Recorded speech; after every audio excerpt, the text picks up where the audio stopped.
اس کا دماغ اور دل آپس میں باتیں نہ کر رہے ہوں. تو اللہ نے بہت نشانیاں بتائی ہیں اور ہر انسان کے لیے نشانی بتائی ہے. ایک نشانی ویری سمپل, ہب سے ایک دانہ جو زمین میں بویا جاتا ہے, سمجھیں وہ سیڈ تھا گندم کا, وہ آپ کی روٹی کا حصہ بننے تک کتنے سٹیجز سے گزرا ہوگا. پودا بھی بن گیا پورا فل گرون, اس کے بعد پھر اس کو وہاں سے اتارا گیا, اس کے بعد اس کو کرش کیا گیا, پھر مارکیٹ میں آیا, پھر بکا, پھر آپ کے گھر والوں نے جا کے خریدا, پھر آپ نے گوندا یا آپ کی ماسی نے گوندا, اس نے روٹی پکا کے آپ کو کھلائی, اور پھر آپ نے اپنے ہاتھ سے توڑا اور آپ کے پیٹ میں نوالا گیا. اتنے سٹیجز کے بعد یہ ہب یہاں تک پہنچا ہے. ایک انسان کا ہب اللہ تعالیٰ اللہ کے حکم سے اس کی ماں کے ووم میں ڈیولپ ہوتا ہے ان دا فارم آف زائگوٹ. اور وہ ایک زائگوٹ کتنے سٹیجز سے ہوتا ہوا ڈیلیور ہو جاتا ہے, بچہ ہوتا ہے, جوان ہوتا ہے, فل گرون آدمی بن جاتا ہے, اس کے بعد بڑھاپا آنا شروع ہوتا ہے, اور اس کے بعد کیا ہوتا ہے, فائنلی مر جائے گا, اپنی قبر میں سوئے گا جب تک اللہ سلانا چاہے گا, اور روز محشر میں اللہ دوبارہ اٹھائے گا. تو یہ ماں کے ووم میں ایک زائگوٹ اس ایک ہب کی طرح ہے جیسے کہ ایک گندم کا بیج کسان نے بویا, اور جب تک وہ آپ کے منہ میں نہیں آیا, بالکل سیم سملیرٹی یہ ہے کہ ایک انسان کا زائگوٹ اس وقت تک مختلف سٹیجز سے گزرتا رہتا ہے جب تک کہ وہ اللہ کے سامنے آ کر کھڑا نہ ہو جائے. تو اللہ نے اس کتاب کے اندر بہت سی آیات رکھی ہیں. صرف یاد رکھیں, اسلام کا کانسیپٹ انسان ذہنوں کو ری شیپ کرنا چاہتا ہے, تھنکنگ کو ری شیپ کرنا چاہتا ہے. ہم سب سوچتے ہیں, ہم سب کو چیزیں سمجھ آتی ہیں, ہم سب چیزوں کو ڈائسیکٹ کر سکتے ہیں, ہم سب رنگوں کو دیکھ کر رنگوں کے ناموں کو بتا سکتے ہیں, ہم سب چیزوں کو کاؤنٹ کر سکتے ہیں. اللہ چاہتا ہے تھنکنگ پیٹرن بدل دو, بس اس کو اسلام کے مطابق کر دو. جس نے قرآن پڑھ کے, مثال کے طور پر ان 18 دنوں کے اندر آپ میں سے کسی کو شاید 18 دن کے بعد کچھ بھی یاد نہ رہے کہ ہم نے یہاں کیا بات کی تھی, اللہ نہ کرے ایسا ہو, مگر فرض کریں کسی کو یہ کچھ بھی یاد نہ رہے کہ کیا نوٹس میں نے بنائے تھے, لیکن ان 18 دن میں اس کا تھنکنگ پیٹرن اسلام کے ڈائریکشن میں آنا شروع ہو جاتا ہے. سمجھیں الحمدللہ اللہ نے آپ کی محنت قبول کر لی. اگر آپ کا سوچ کا دائرہ اسلام کے مطابق ڈیولپ ہونا شروع ہو جائے, دس از دی موسٹ امپورٹنٹ تھنگ, اور یہی اللہ تعالیٰ کروانا چاہتے ہیں. امام رازی اپنی تفسیر میں لکھتے ہیں کہ اللہ تعالیٰ نے اپنے قرآن میں 2 طرح کی آیات رکھی ہیں. ایک ہے آیات الکون, کاف سے, کاف واو نون, آیات الکون. آیات الکون کن فیکون سے سمجھیں. کن میں کیا ہے, ہو جا, فیکون تو وہ ہو جاتا ہے. آیات الکون ہیں, یہ وہ آیات ہیں جس میں اللہ تعالیٰ نے اپنی مخلوقات کا ذکر کیا ہے. امام رازی کہتے ہیں قرآن کی وہ تمام آیات جس میں اللہ کی مخلوقات کا ذکر ہے, یعنی اللہ کی تمام مخلوقات اللہ کے کلمہ کن سے بنے ہیں. یہ ہمارا ایمان ہے. اب وہ سائنٹیفک فلسفی بعد میں ہے کہ پہلے سنگل سیلولر آرگینزمز تھے, پھر ان میں کمپلیکیشنز آیا, پھر وہ ملٹی سیلولر بنے, اس کے بعد پھر آہستہ آہستہ بڑھتے انسان بن گیا. وہ ایک الگ فلسفی ہے. لیکن آپ کا اور میرا اسپریچول ایسپیکٹ کنوکشن والا کیا ہے, اللہ نے کہا کلمہ کن اور مخلوقات بن گئیں. تو جن آیات میں اللہ کی مخلوقات کا ذکر ہے ان کو امام رازی کہتے ہیں آیات الکون, جس میں انسان بھی آ جاتے ہیں. دوسری کیٹیگری جو اللہ تعالیٰ نے اپنے کلام میں رکھی ہیں وہ ہیں آیات الاحکامات, جن کے اندر اللہ نے احکامات دیے ہیں, کمانڈمنٹس دیے ہیں, حکم دیے ہیں. ان کو آیات الکلام بھی کہا جاتا ہے. امام رازی نے ان کو دونوں نام دیے ہیں, لیکن آیات الاحکامات زیادہ اسٹرانگ لگتا ہے کہ اللہ نے احکامات کی شکل میں لوگوں کو گائیڈنس دی ہے تاکہ لوگ اب ان دونوں کو کنیکٹ کر کے اپنے فائدے کے لیے سیکھیں. جو آیات الکون ہیں ان کو سمجھنے والا احکامات کو سمجھنے لگ جاتا ہے, اور احکامات کو سمجھنے والے کے لیے یہ کون کو, مخلوقات کو سمجھنا آسان ہو جاتا ہے. یہ دونوں ایک دوسرے کو کمپلیمنٹ کرتے ہیں. یہ دونوں انسانوں کی عقل کے دائرے کو بڑھانے کے لیے بہت ہیلپ فل ہوتے ہیں. تو اللہ تعالیٰ نے اسی طرح سے آیت نمبر 33 میں انسانوں کے دوبارہ اٹھنے کو اور زمین سے ہب کے پودا بننے کے پروسیس کو یہاں پر نشانی بنایا ہے. آگے فرمایا آیت نمبر 34, وَجَعَلْنَا فِيهَا جَنَّاتٍ مِّن نَخِيلٍ وَأَعْنَابٍ وَفَجَّرْنَا فِيهَا مِنَ الْعُيُونِ. اور ہم نے بنائے اس میں باغات. اب یہ وَجَعَلْنَا فِيهَا میں ہا کہاں جا رہا ہے؟ کون بتائے گا؟ کس کی بات ہے یہ؟ ہا دنیا یا جنت؟ دنیا کی بات ہو رہی ہے. آیات الکون ہے نا، یہ والا حصہ آپ کو آیت نمبر 33 سے لے کر آیت نمبر 44 تک آیات الکون ملتا ہے. جو اس کا سپرفیشل مفہوم ہے، سطحی مفہوم ہے، وہ دنیا کا ہے. بٹ بیک گراؤنڈ میں آپ کو اسپرچل ٹروتھ میں آپ کو جنت کا کنیکشن ان کے ساتھ مل جاتا ہے. تو یہاں پر آ رہا ہے وَجَعَلْنَا فِيهَا، اور دنیا میں ہم نے جناتن ایسے باغ بنائے، من نخیل جن میں کھجور کے درخت ہیں، وَأَعْنَابٍ اور انگور کی بیلیں ہیں، وَفَجَّرْنَا فِيهَا مِنَ الْعُيُونِ اور ان کے درمیان میں سے ہم نے کئی چشمے بہا دیے. اب اس آیت میں اشارہ ہے کہ دیکھیں کیسے اللہ تعالیٰ نے دنیا کو سجایا ہے. پھل بھی دیے اور اللہ نے پانی بھی دیا، اور پانی کو بھی خوبصورتی کے ساتھ دیا، عیون کے ساتھ دیا. اب آپ یہ جو یہاں 3 نعمتیں پڑھ رہی ہیں، نخیل، اعناب، وفجرنا فیہا من العیون، اس کا ذکر دنیا کے علاوہ اور کہاں آیات میں آتا ہے؟ جنت میں آتا ہے. So there is a beautiful comparison of دنیا with جنت. اس لیے کہ اگر آپ کو اور مجھے پتہ ہی نہ ہو کہ کھجور کیا ہوتا ہے، اور کہا جائے کہ جنت میں آپ کو کھجور ملے گی، پہلے تو پڑھنا ہی نہیں آئے گا کہ کھجور کیا ہوتی ہے. جو چیز آپ کے لیے فیملیئر نہیں ہوتی، آپ کو اس کا نام، اس کا پروننسیشن بولا نہیں جاتا نا. جیسے اگر چائنیز نام ہوتا ہے، جاپنیز نام ہوتا ہے، تو آپ کو بولنے کی عادت نہیں ہوتی ہے نا، تو تلفظ کیسے ہوتا ہے؟ جو ہمارے نیوز کاسٹر جب کوئی چائنیز یا جاپنیز نام کسی ایمبیسڈر کا بول رہے ہوتے ہیں تو بیچارے کتنا سوچ سمجھ کے بول رہے ہوتے ہیں. اگر آپ کو اور مجھے پتہ نہیں ہوتا کہ کھجور کیا ہوتی ہے، انگور کیا ہوتی ہے، چشمے کیا ہوتے ہیں، اور اللہ تعالیٰ ڈائریکٹ کہتے کہ جنت میں تم کو کھجور، انگور اور چشمے ملیں گے، تو انسان کہتا اچھا وہ کیا ہوں گے؟ انسان کا ریلیشن شپ نہیں ڈیولپ ہو پاتا. تو اسکالرس کہتے ہیں کہ یہ آیت یا اس طرح کی تمام قرآن کی آیات جس میں دنیا اور جنت کی نعمتوں کو ایک جیسا ڈیفائن کیا گیا ہے، وہ یہ بتاتی ہیں کہ دنیا جنت کا ایک ہلکا سا گلمس ہے، ہلکا سا، یا یوں کہہ سکتے ہیں پریویو ہے، بہت ہلکا سا، پیل سا. اس لیے کہ اس کا فائدہ یہ ہوگا کہ جب آپ کو پھر جنتوں کی نعمتوں کا بتایا جائے گا تو آپ اس کو سمجھ سکیں گی، آپ اس کو ریلیٹ کر سکیں گی، آپ کو چیزیں کلک کر جائیں گی کہ اچھا کس چیز کی بات ہے. انسان جس چیز کو اپنے لیے انجوائمنٹ دنیا میں سمجھتا ہے، اسی کی اٹریکشن اس کو جنت میں دی گئی ہے. جس چیز کی اٹریکشن دنیا میں انسان کے اندر رکھی گئی ہے، اللہ نے جنت میں اسی کو نعمت بنا کر اس کو پریزنٹ کیا ہے. دیکھیں جب ہم کہتے ہیں کہ دنیا جنت کا پریویو ہے یا ایک بہت ہلکا سا گلمپس ہے، تو یہ بات ہم ذہن میں ہمیشہ رکھتے ہیں الحمدللہ، اس لیے کہ ہمارے سامنے تعلیمات موجود ہیں کہ جنت اور دنیا کا کمپیریزن کوئی نہیں ہے.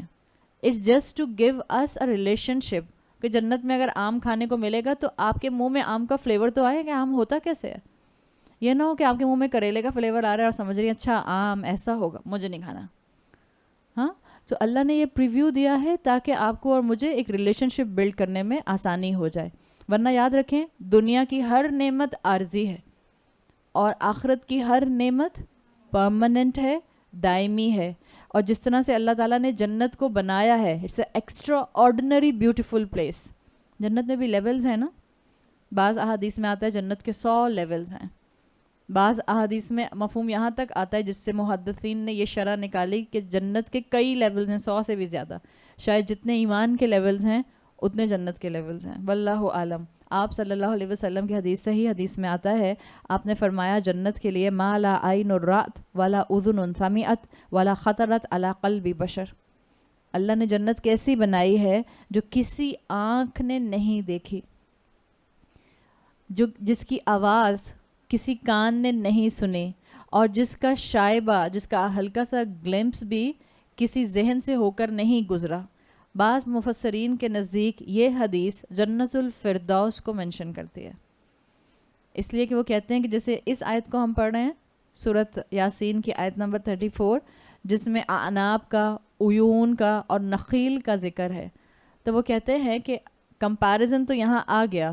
تو جب آپ اور میں نخیل کے بارے میں جنت کے سوچیں گے تو بہرحال ہمارے ذہن میں جو درخت آئے گا وہ کیسا آئے گا؟ جو کھجور کا درخت ہم دنیا میں دیکھتے ہیں، اس کے اوپر بعض مفسرین کا کہنا یہ ہے کہ یہ جو اللہ کے رسول صلی اللہ علیہ وسلم کی حدیث آتی ہے کہ جنت ایسی جگہ ہے جو کسی آنکھ نے نہیں دیکھی، جس کی آواز کسی کان نے نہیں سنی، اور جس کی امیجنیشن کسی انسان کے ذہن کی ڈائمنشن سے ٹکرا کے بھی نہیں گئی. اٹس اباؤٹ جنت الفردوس. It's not about the lower levels of جنہ. واللہ عالم، اللہ بہتر سمجھتا ہے کہ اس میں کیا سچائی ہے. آپ کی اور میرے لیے اتنا ہی کافی ہے. تو بعض دفعہ میرا خیال ہے شاید آئی ڈونٹ نو حدیث کا حصہ ہے یا کیا ہے، لیکن ہم ہمیشہ بچپن سے سنتے ہیں نا کہ جنت میں تو ایک چھوٹا سا ٹکڑا بھی اگر کہیں کونے میں مل جائے گا تو وہ واقعی غنیمت ہوگی. تو اگر ہمیں ایسے ہی دنیا کے بہتر فارمیٹ پر ایک اچھے ڈیزائن پر چشمے اور کھجور کے درخت اور انگور والی جنت مل بھی جائے گی تو ہم کہیں گے اللہ یہ بہت ہے، کافی ہے. مگر اللہ کے رسول صلی اللہ علیہ وسلم نے سکھایا ہے کہ جب بھی مانگو اللہ سے تو فردوس اعلیٰ مانگو. تو ہمارا وہ کہتے ہیں نا کیا پدی کا شوربہ، یہ منہ اور مسور کی دال، مگر پھر بھی ہم مانگتے تو ہیں. تو اللہ ہمارے گناہوں کو معاف کرے اور اپنی رحمت سے ہم سب کو جنت الفردوس میں داخل فرمائے. اللہ تعالیٰ نے انسینٹیو دیے ہیں اور اللہ نے یہ بتا دیا کہ دنیا کو چھوڑ کر تم جنت نہیں کما سکتے. دنیا کی کشتی میں تمہیں رہنا ہے، اور اس کشتی کے اندر جیسے امام راضی کی کتاب میں، امام راضی اپنی کتاب میں لکھتے ہیں کہ اللہ تعالیٰ نے یہ جو دنیا بنائی ہے اس کی مثال ایسے ہے کہ کشتی اور سمندر دنیا ہے اور کشتی آپ کا دل ہے. جب تک کشتی پانی میں تیر سکتی ہے، فلوٹ کر سکتی ہے سرفیس کے اوپر، جب تک پانی اس کے اندر نہ آ جائے. ایک بھی ہول ہوگا اور پانی اس بوٹ کے اندر آنا شروع کر دے گا، شپ کے اندر، تو کیا ہوگا؟ ٹائٹینک ڈوبا تھا نا، ایسے تو ڈوبا تھا، آئس برگ سے ٹکرایا تھا، ہول ہو گیا تھا، پانی اندر آ گیا تھا اور وہ ڈوب گیا تھا. سو امام راضی کہتے ہیں سمندر کی مثال دنیا کی اور کشتی کی مثال انسان کے دل کی. انسان دنیا میں ایزی فلوٹ کرتا ہے اللہ کی فرما برداری کے ساتھ جب تک دنیا کی محبت اس کے دل کے اندر نہیں آتی. You have to stay in the world, but world should not come in the heart. The world should be in your hand, not in your heart. دنیا کی نعمتیں ہوں، دنیا آپ استعمال کریں، لیکن دنیا کی محبت آپ کے دل کا فوکس نہ بن جائے. یہ ہے ٹارگٹ آپ کا اور میرا. اور جو انسان اپنے دل کے اندر دنیا کی محبت نہیں آنے دیتا وہ عابد سے عبد بننے لگ جاتا ہے. And it's a lifetime process. ایسا نہیں ہوتا کہ آپ کہیں بس میں نے دنیا کی محبت کھینچ کے نکال دی and it will never come back. It's a constant process. آپ کو کانسٹنٹلی محنت کرنی ہوتی ہے. تو اللہ تعالیٰ نے آپ کو اور مجھے یہاں بتا دیا کہ اسی عارضی دنیا کے اندر رہتے ہوئے دائمی قیام کی جگہ کے لیے محنت کرو.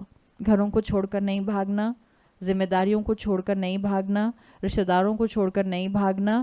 اپنے انہی گھروں کے اندر رہتے ہوئے لوگوں کے مزاج برداشت کرتے ہوئے، لوگوں کے طنز برداشت کرتے ہوئے، لوگوں کی نظریں برداشت کرتے ہوئے، لوگوں کی زیادتیوں پر درگزر کرتے ہوئے آپ کو اور مجھے انشاءاللہ اس دائمی جنت، دائمی قیام کی حسین جگہ پر پہنچنا ہے. یہی چیز یہاں پر بتا دی گئی کہ اللہ نے تم کو دنیا میں بھیجا ہے، اس دنیا کا میکسیمم فائدہ اٹھا لو. دنیا کے اندر یہ جو ذکر اللہ تعالیٰ نے آیات الکون کے ذریعے کیا ہے، یہ موٹیویشن دی ہے جنت کی. دنیا میں موٹیویشن ہوگا تو آپ کو کسی کو معاف کرنا آئے گا. دنیا میں جنت کا موٹیویشن ہوگا تو آپ یہ سمجھیں گے کہ اللہ نے مجھے یہاں سزا کے طور پر نہیں بھیجا. جب زندگی میں حالات ٹف ہوں گے، آزمائش آئے گی. آزمائشیں بڑی شکل میں آتی ہیں. اللہ سے دعا کیا کریں اللہ ہم سب کو آزمائشوں سے محفوظ رکھے. ہم اللہ سے آزمائش نہیں مانگتے، لیکن یاد رکھیں اللہ اپنے بندوں کو آزماتا ضرور ہے. اور اللہ نے تاکید کے ساتھ سورہ بقرہ میں کہا ہے وَلَنَبْلُوَنَّكُمْ بِشَيْءٍ مِّنَ الْخَوْفِ وَالْجُوعِ وَنَقْصٍ مِّنَ الْأَمْوَالِ وَالْأَنفُسِ وَبَشِّرِ الصَّابِرِينَ. اللہ تعالیٰ آزمائے گا ضرور، اور اللہ ایمان کا دعویٰ کرنے والے کو ضرور آزماتا ہے. اور سب سے پہلی چیز جو آئی ہے اس آیت میں جس سے آزمایا جاتا ہے مومن، من الخوف، خوف سے سب سے پہلے آزمایا جاتا ہے.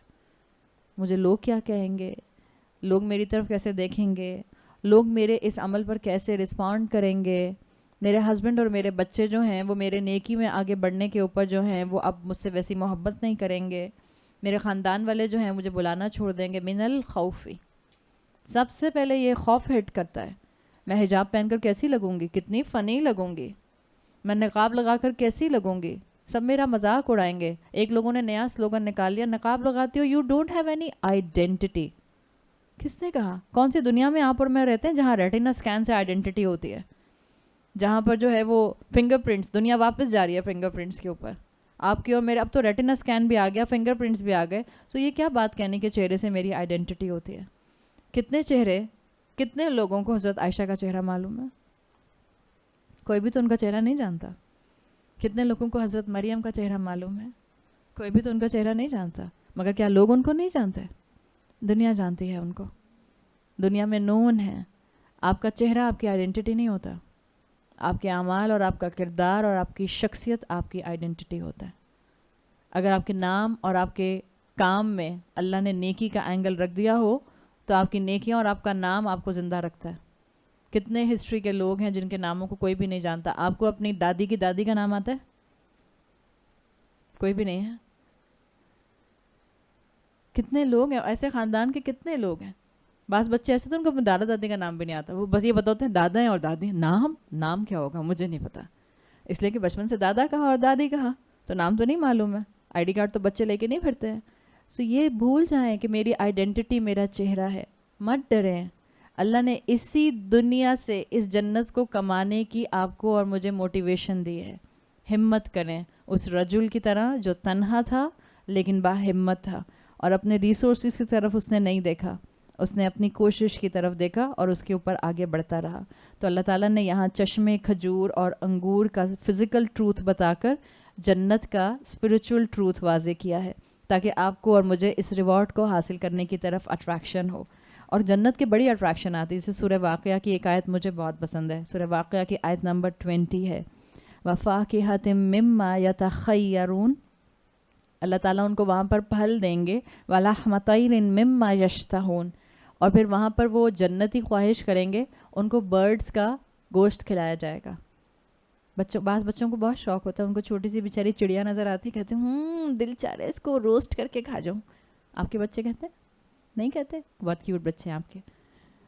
وحور عین, اور جنت کے اندر جو ہے اللہ تعالیٰ نے ایک اور نعمت رکھی ہے حوروں کی, آگے ذکر آئے گا پھر وہاں بات کریں گے انشاءاللہ. اللہ نے آئیڈیا دے دیا ہے کہ دیکھیں مزیدار ڈرنکس بھی ہوں گے, مزیدار پھل بھی ہوں گے, آرام بھی ہوگا, باربیکیو وہاں پر فوڈ بھی ملے گا. ایسا نہیں ہوگا کچھ پھل ہی ملیں گے صرف. کچھ لوگوں کو پھل نہیں پسند ہوتے نا, کہتے ہیں کیا ہے پھل, وہاں پر بھی پھل. امی زبردستی یہاں بھی کھلاتی رہتی ہیں, فروٹ چاٹ کھا لو, فروٹ چاٹ کھا لو. بعض بچوں کو دودھ پسند نہیں ہوتا, اماں کہتی ہیں بیٹا جنت میں دودھ کی نہریں ہیں, وہ کہتا پھر دودھ. تو ہر ایک کے لیے اللہ تعالیٰ نے سامان رکھا ہے, جس کو جو پسند ہے اللہ اس کو وہاں پر دے گا. بس یہ کہ اللہ ہمیں اس دنیا کے پریویو سے جنت کی ریلیکسیشن کو سمیٹنے والا بنائے. اللہ ہمیں ایمان اور عمل پر ثابت قدم رکھے. تو دنیا کے پھلوں کا اب آگے اللہ تعالیٰ جو ہے وہ ایک اور گلمس دکھا رہے ہیں آیت نمبر 35 میں, لِيَأْكُلُوا مِن ثَمَرِهِ, تاکہ تم کھاؤ اس کے پھلوں میں سے. وَمَا عَمِلَتْهُ أَيْدِيهِمْ, تمہارے ہاتھوں نے تو اس کو گرو نہیں کیا. افلا یشکرون, شکر نہیں ادا کرتے اللہ کا. یہ جو یہاں پر آیا ہے لیاکلوا من ثمرہ, یہ ہی کی جو ضمیر ہے اس کے بارے میں دو رائے ہیں امنگ دا اسکالرس. ایک وہ کہتے ہیں من ثمرہ میں ہی کی ضمیر اللہ کی طرف جا رہی ہے, اللہ نے تم کو پھل دیے ہیں, یعنی یہ پھل اللہ کی طرف سے ہیں تاکہ تم ان کو کھاؤ. اچھا, یہ ضمیر جو ہے یہ آناب اور نخیل کی طرف نہیں جا سکتی, اس لیے کہ واحد آئی ہے یہاں پہ اور مذکر آئی ہے. اگر آناب اور نخیل کے لیے آتی بھی تو گرامر والے سمجھ سکتے ہیں کہ یہاں پر یہ ہا آتی یا ہما آتی, ان دو میں سے کچھ آتی. دوسرا آپ دیکھیں یہ ہا کی ضمیر زمین کی طرف جا سکتی ہے, زمین مؤنث ہوتی ہے, تو اگر یہ زمین کی طرف ہوتی تو یہاں ہوتا من ثمری ہا, من ثمری ہی ہے واحد مذکر, سنگولر میسکولن.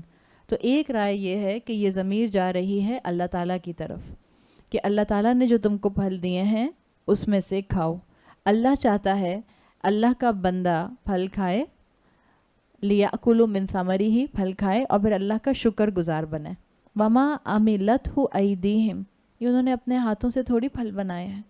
چاہے آپ یہ سوچیں کہ پھل تو کسان اگاتا ہے, فارمر ڈیولپ کرتا ہے, اس کے فارم ہاؤسز ہوتے ہیں, تو پھل تو وہ لگاتا ہے. تو اللہ تعالیٰ نے یہ کیوں کہا وما عملت ہو ایدیہم, انہوں نے یہ اپنے ہاتھوں سے گرو نہیں کیے. دیکھیں کھیتی اگانے کا کام, بیج ڈالنے کا کام کسان کا ہوتا ہے. اس بیج کے اوپر فرٹیلائزر ڈالنا ہو یا پانی ڈالنا ہو کسان کا کام ہوتا ہے. اس کا خیال رکھنا ہو, اس کی کیئر کرنی ہو کسان کا کام ہوتا ہے. اس بیج کا پھٹ کر سیڈلنگ بن جانا یہ کسان کا کام ہوتا ہے. یہ کسان کے ہاتھ میں نہیں ہے. تو اللہ نے کیا کہا, بالکل جیسے کسان کا کام محنت کر کے بیج ڈالنا ہے, ایسے ہی آپ کا اور میرا کام محنت کر کے اللہ کے راستے میں آگے بڑھنے کا ایک نیکی کا قدم اٹھانا ہے. آپ ایک نیکی کا قدم اٹھائیں گی اخلاص کے ساتھ, ہر نیکی اپنے ساتھ نیکیوں کے خاندان لے کر آتے ہیں. اولاد کے اندر نیکی کا بیج ڈال دیں, کیا پتہ آپ کو اس کا اثر فوراً نظر نہ آئے. بالکل جیسے بیج ڈالنے کے بعد فوراً پودا باہر نہیں آتا. Never underestimate a good word, کلمتاً طیبتاً. کبھی بھی اچھے کلمے کو, اچھی بات کو, اچھی اسٹیٹمنٹ کو انڈر اسٹیمیٹ نہ کریں. یہ کبھی سوچ کے اولاد کو سمجھانا نہ چھوڑیں, یہ تو سنتے ہی نہیں ہیں, ان پر کون سا اثر ہوتا ہے, میں بات کرتی ہوں یہ فون میں لگے رہتے ہیں. نہیں, آپ کا کام ہے کہتے رہنا, بیج ڈالتے رہنا. خیال رکھیں, پانی ڈالیں, اللہ سے دعا کریں, اس کے بعد جو ہوگا وہ اللہ کے ہاتھ میں ہوگا. انفیکٹ یہاں تک آپ دیکھ لیں, کسان محنت کرتا ہے, فصل لگاتا ہے, کیا پھل کے اندر مٹھاس لانا کسان کا کام ہے؟ پھل میں مٹھاس کسان نہیں لا سکتا. ایک ہی درخت کے پھل ہوتے ہیں, ایک ہی درخت پر آم لگے ہوئے ہوتے ہیں, بعض اتنے میٹھے ہوتے ہیں اور بعض بالکل بلینڈ ہوتے ہیں, فلیٹ فلیور. یہ اللہ کے ہاتھ میں ہوتا ہے. تو یہاں پر بھی اس چیز کو واضح کیا گیا کہ جو پھل کی انجینئرنگ ہے اصل میں رب کنٹرول کرتا ہے. تو تمہارا بھی یہی کام ہے, معاشرے میں نیکیوں کی دعوت دیتے رہو, آگے معاشرے کی انجینئرنگ اور پروسیس کو اللہ پر چھوڑ دو. کوشش اور دعا کرنا انسان کا کام ہے, باقی اللہ کے معاملے کے سپرد آپ کو چیزوں کو کرنا پڑتا ہے. اسی لیے اللہ نے گارنٹی دلائی ہے کہ یہ چیز تم نے اپنے ہاتھوں سے نہیں کی. جب پھل سامنے آئے تو تم مت سمجھو کہ یہ تم نے کیا ہے. افلا یشکرون, کیا تم اللہ کا شکر ادا نہیں کرتے؟ انسانوں کے دو ایکسٹریم ایٹیٹیوڈ اس بات کے اوپر رہے. ہمارے دین کی فلسفی میں دو چیزیں ہیں, ایک ہے کوشش اور ایک ہے رزلٹ. دو الگ الگ چیزیں. بعض لوگ ایک ایکسٹریم پر ہوتے ہیں, وہ کہتے ہیں کہ جب رزلٹ اللہ کے ہاتھ میں ہے تو میرے کرنے سے کیا ہوگا. اسی لیے بعض لوگ آپ دیکھیں ٹھوکر کھاتے ہیں, وہ کہتے ہیں کہ جب اللہ نے ہی نہیں چاہا تو مجھے ہدایت کیسے ملتی. کتنا عام ہے یہ اسٹیٹمنٹ. آپ بعض لوگوں کو کہتے ہیں بیٹا نماز پڑھا کرو, تو بچے کہتے ہیں اللہ چاہتے ہی نہیں میں نماز پڑھوں, تو میں نماز پڑھتا ہی نہیں. They are focusing on the end result. جبکہ پہلی بات, آپ نے اور میں نے کیا اپنے اینڈ رزلٹ کو دیکھا ہے؟ اس لوح محفوظ میں کیا لکھا ہے میرے انجام کے طور پر, کیا میں جانتی ہوں؟ نہیں جانتی ہوں.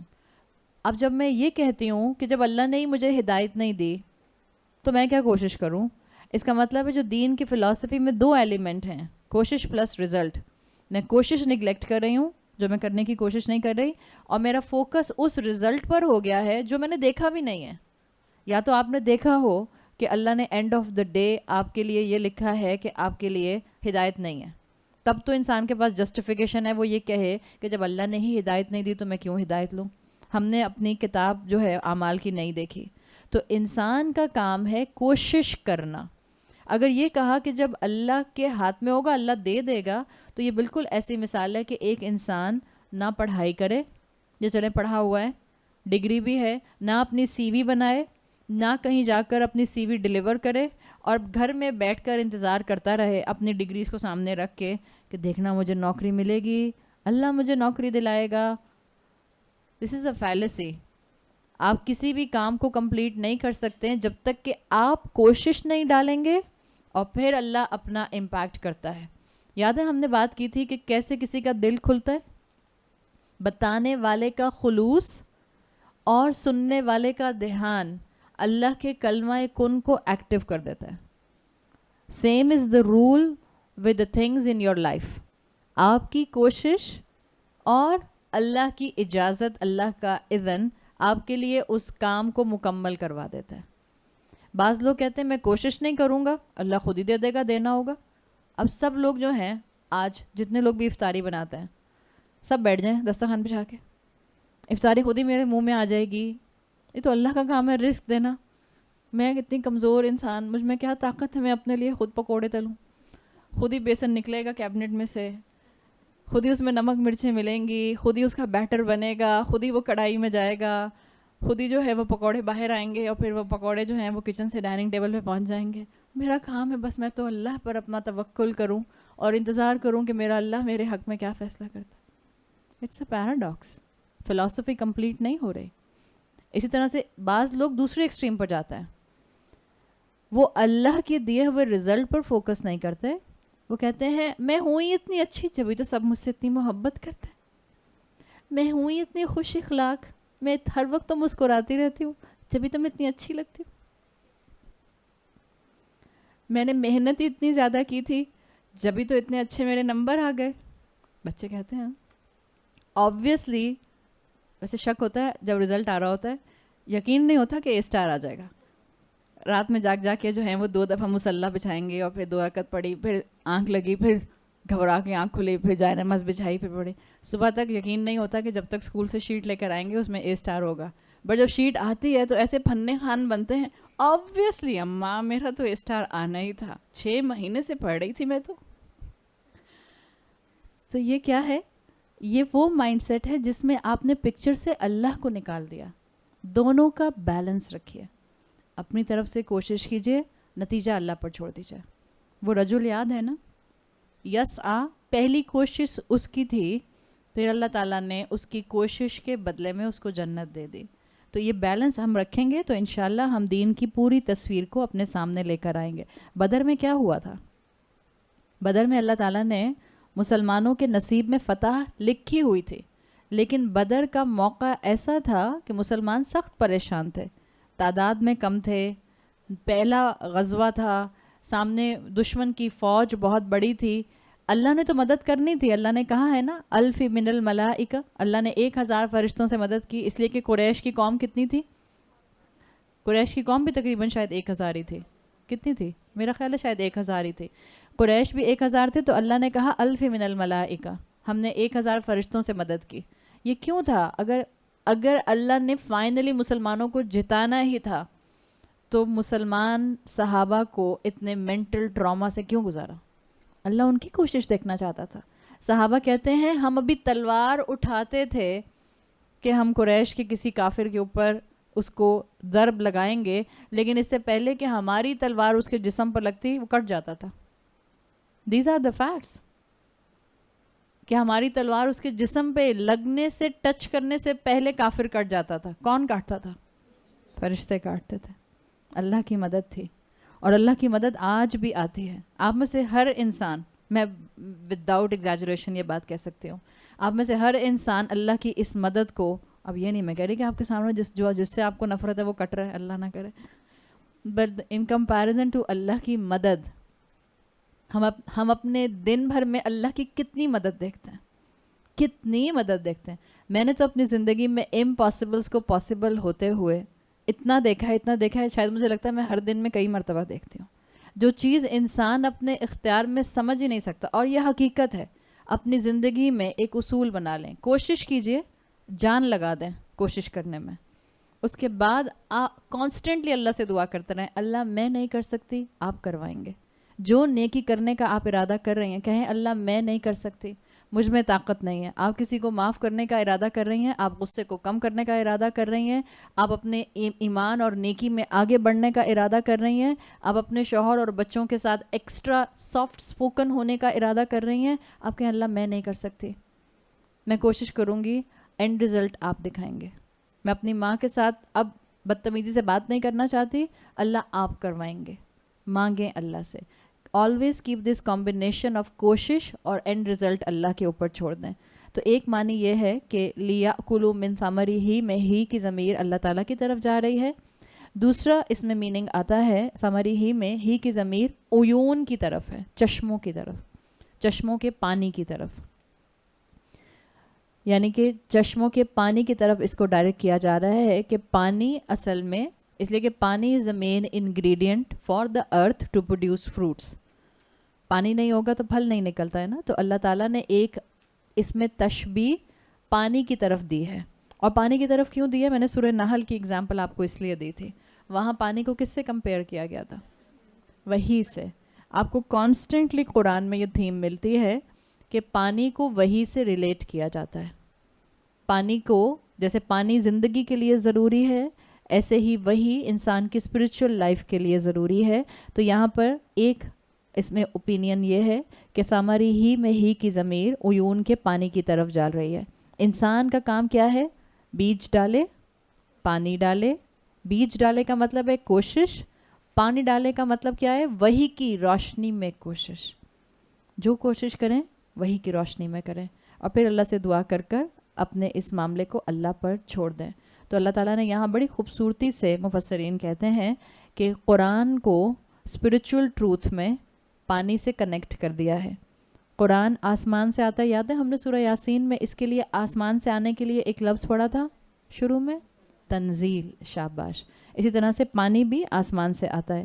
قرآن مردہ دلوں کو زندگی دیتا ہے، پانی مردہ زمین کو زندگی دے دیتا ہے.